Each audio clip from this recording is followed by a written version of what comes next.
Academia chega ao seu final. E como todo final do mangá, trouxe polêmicas. Algumas pessoas gostaram, mas uma grande tsunami aqui no ocidente detestou o final de Boku no Hero. Nesse vídeo aqui, galera, eu quero ensinar pra vocês a diferença de um final desgostoso com de um final ruim. Não acho que o final de Boku no Hero tenha sido ruim, apenas desgostoso. E eu quero explicar aqui e tentar entender junto de vocês o pecado cometido pelo autor, que é responsável por essa gigante frustração de muitos aí. Simbora para minhas opiniões gerais sobre o final de My Hero Academia.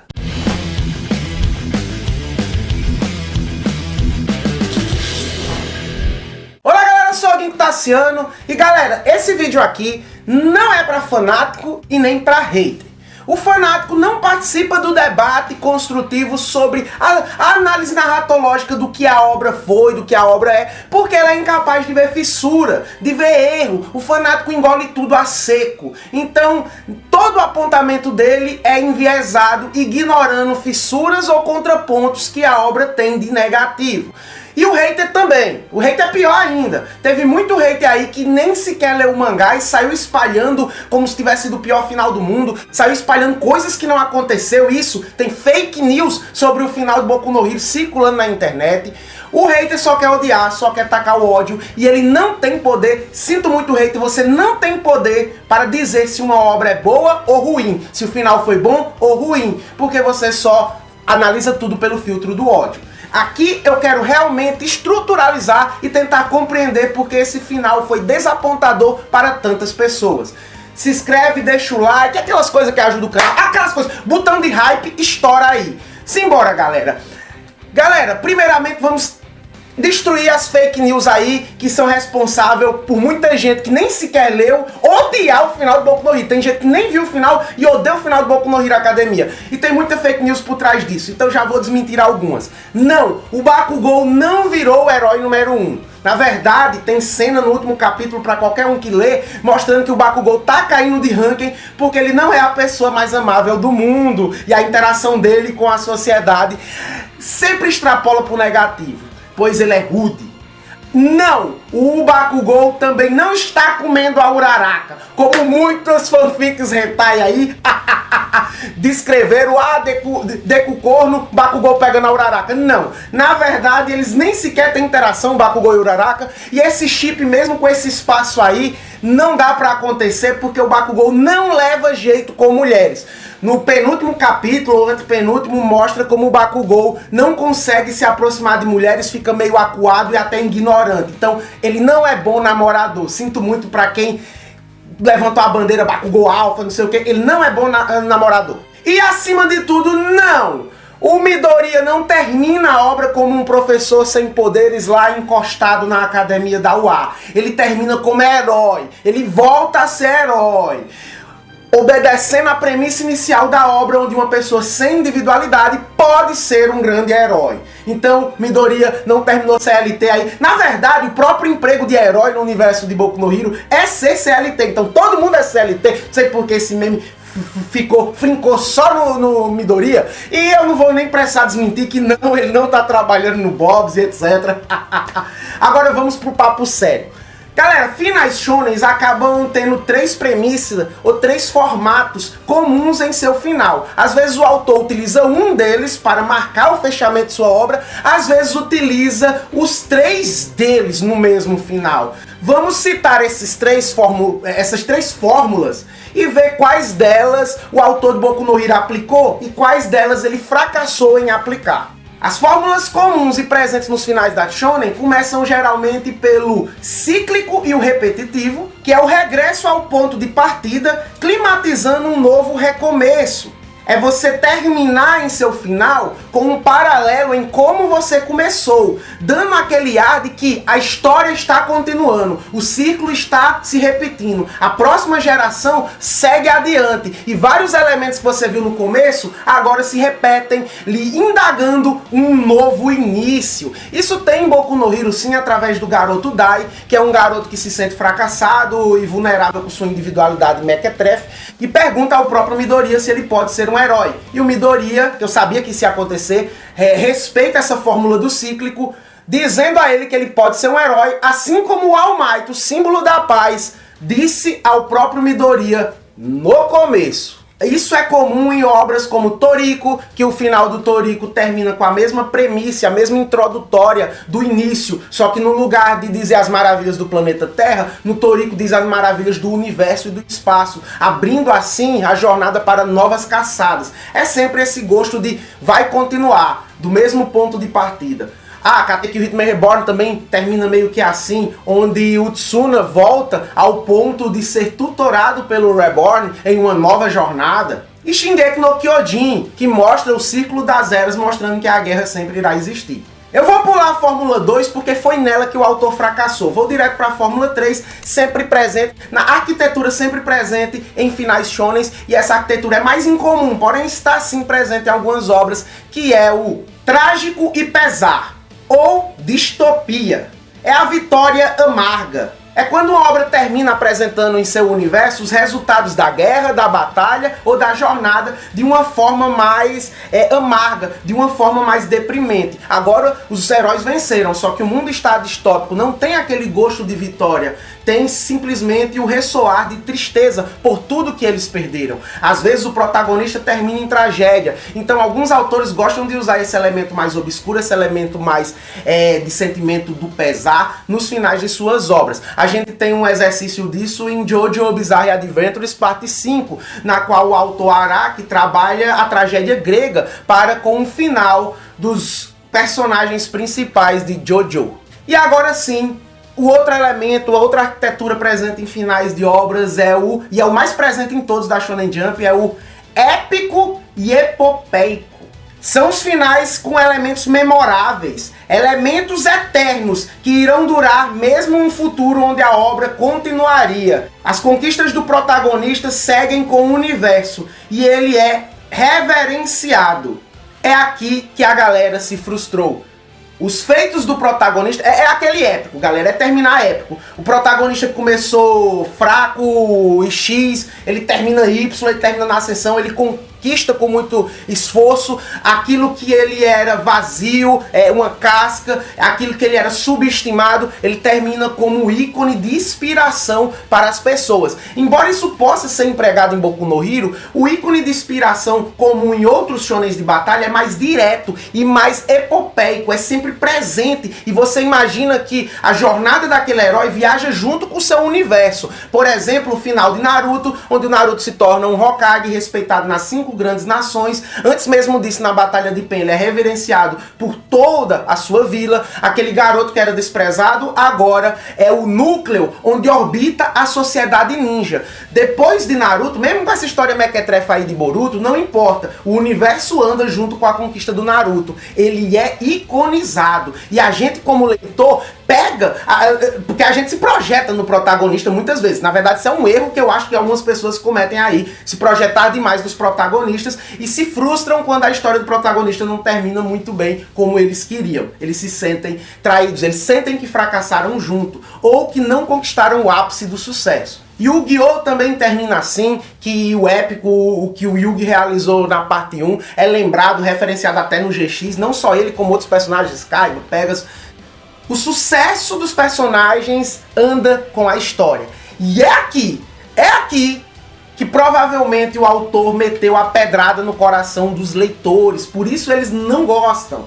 Porque o objetivo, a gente tem que estudar a intencionalidade do autor também. Qual a intenção do autor? Para a gente não criticar a obra com os nossos critérios e nossas observações. A intencionalidade do autor com esse final é bem óbvia. É diluir e descentralizar o que é um herói, o que é o feito heróico, para que seja comum não só às pessoas com superpoderes, mas até mesmo com as pessoas comuns. E ele articulou isso muito bem, galera. Tudo, na verdade, na guerra é muito bem alocado. A abordagem que ele dá a vários personagens é bem encaixada. O desenvolvimento, a jornada, os atritos, as ideologias casando com as ações dinâmicas na batalha são muito bem feitas sim. Então, galera, Final do Boku no Hero, se a gente analisar o exercício de roteiro, a escrita, o empenho de roteiro que o autor Correi teve, a escrita foi muito bem estudada, ele fez o dever de casa, ele colocou e encaixou muito para o seu propósito e o seu objetivo. Ele executou como um todo uma obra que sim, tem um final bem acima do mediano. O final do Boku no Hero não sequer é ruim, não sequer é mediano, ele é acima do mediano. Porém, ele é um final desapontador. Por quê? Porque a gente não viu o Midoriya como um ícone, como um herói extremamente respeitado. Ele até é respeitado, mas a gente não viu a estátua gigante dele, a gente não viu ele terminar com um poder inexorável, a gente não viu ele ser um novo All Might, assim, imponente e tal, liderando o ranking top 1 e tal. E a gente queria sucesso, principalmente que a gente projeta a nós mesmos no protagonista e a gente se sentiria no sucesso. A obra intencionalmente termina o mangá mostrando um Midoriya mais triste. Embora se tornando o professor da escola mais renomada de heróis do Japão, ele ainda sente uma amargura de não poder estar no campo de batalha com os seus inimigos. Essa amargura é sanada no finalzinho do capítulo, onde o All Might, fazendo uma ponta com o All Might Armor Up, que eu acho sensacional esse conceito, onde o All Might tem uma armadura que tem praticamente 24 poderes, tem uma capacidade para cada aluno dar um A. Agora o Midoriya vai ter esses itens de suporte igual àquela armadura. O Midoriya virou o Batman. Ele volta a ser herói agora com o avanço da tecnologia, que também se turbinou em 8 anos. Mas mesmo assim isso não é o suficiente para nós leitores, porque queríamos o algo memorável, o algo épico. E a ideia do autor era dissolver o que é ser herói. Na verdade, toda a guerra foi para isso. Os vilões viam que há uma linha tênue entre ser herói e vilão, e agora foi dissolvido. As pessoas dependiam demais de um único símbolo da paz, e quando esse símbolo da paz ruiu, tudo foi para o zaralho. Então, centralizar o poder, a esperança em um único indivíduo, não presta. Tem que ser dissolvido. Por isso que tem a estátua do All Might, a estátua de pessoas normais. E isso não seria possível se o Midoriya tivesse todos os holofotes, fosse um novo ícone, fosse um novo símbolo. Ofuscaria a ideia de que pessoas normais estão no mesmo nível de heroísmo que o Correi quis passar no final. Na verdade, tem uma cena que é cinema de Boku no Hero, que é quando a vovó salva o vilão que estava nascendo, a criança vilã que poderia ser o próximo Shigaraki. Ela salva pegando a mão dele e dizendo: a vovó está aqui. E pá, quebrou a escuridão. Uma pessoa sem individualidade derrotou um Shigaraki antes dele nascer. Isso é muito presente, mas a gente não tem o épico, a gente não tem o Midoriya se destacando. Teria problema não termos o épico, não termos o memorável? Não teria problema. Se a obra tivesse acabado assim, do jeito que acabou, tá tudo certo, cinema. Mas tem um grande pecado do autor, que foi a premissa inicial, onde ele coloca em seus quadros que essa é a história de como eu me tornei o maior herói de todos os tempos.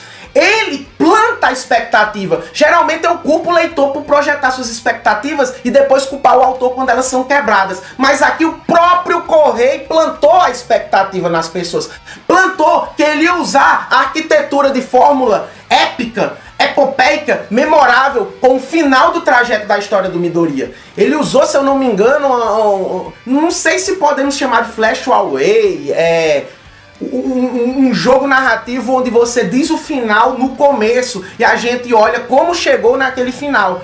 Só que ele traiu. O Midoriya era para ser o maior herói de todos os tempos. A gente plantou várias ideias de como isso aconteceria. Só que no meio do caminho, galera, notoriamente, no meio do caminho, porque é 10 anos de publicação, ele mudou de ideia. Ele, seria massa se eu dissolvesse o símbolo de herói, se todos pudessem ser heróis. Então, galera, foi culpa do Correi mudar de ideia, e essa mudança de ideia fazer um final muito bom para a proposta de vamos dissolver o herói, vamos descentralizar essa imagem de herói e mostrá-la, fazer o princípio da harmonia para todos os personagens. Todos podem ser heróis, sem poderes também podem ser heróis. Esse final, essa proposta é boa, mas mata ela entrar em choque com a premissa inicial, onde nós projetamos e esperávamos um Midoriya épico, com uma resolução de enfoque muito substancial na figura que se ralou, que se destronou para salvar a todos. Esse time skip de 8 anos, ele quis tanto cumprir essa ideia de todos podem ser heróis, tudo é dissolvido,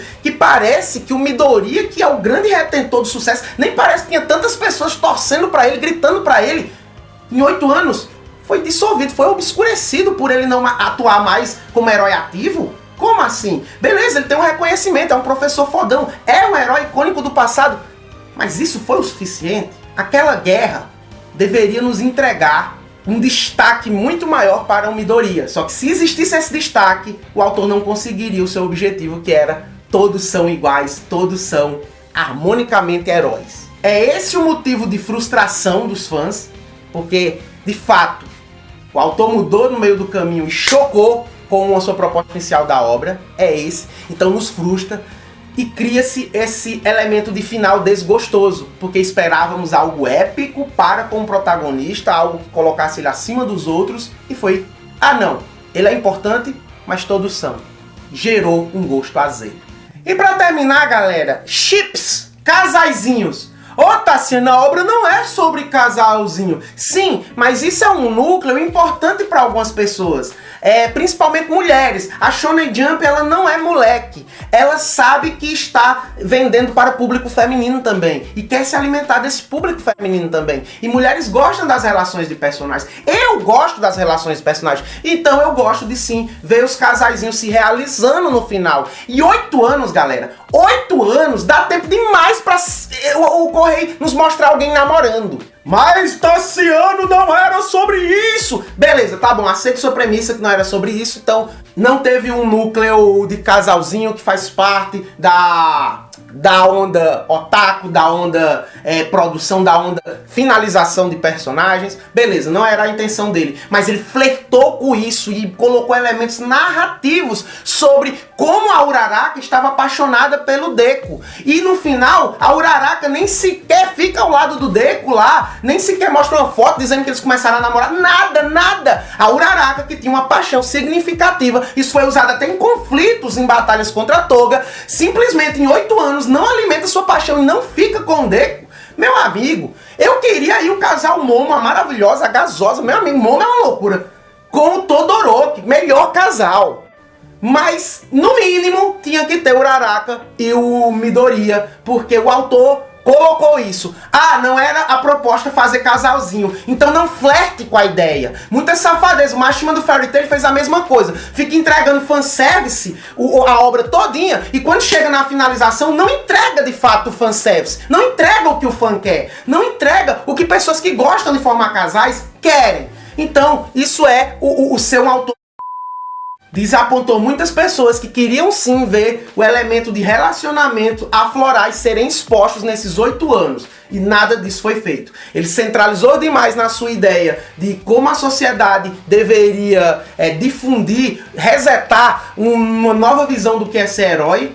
E jogou todos os outros sub-elementos que os fãs se apegam para debaixo do tapete. O capítulo final foi muito curto. Dava para fazer um capítulo final bem maior, nem que passasse várias semanas de descanso. Eu vejo capítulos finais com mais de 40 páginas. Esse não teve. Não sei, mas é isso. Se analisarmos como o autor colocou o que queria em prática, o Correio fez um bom final sim, alimentando o que ele quer. Mas se analisarmos o todo em como esse final choca-se com a proposta inicial, dá para entendermos perfeitamente como o autor se atrapalhou ao mudar de ideia e gerou uma frustração em vários leitores.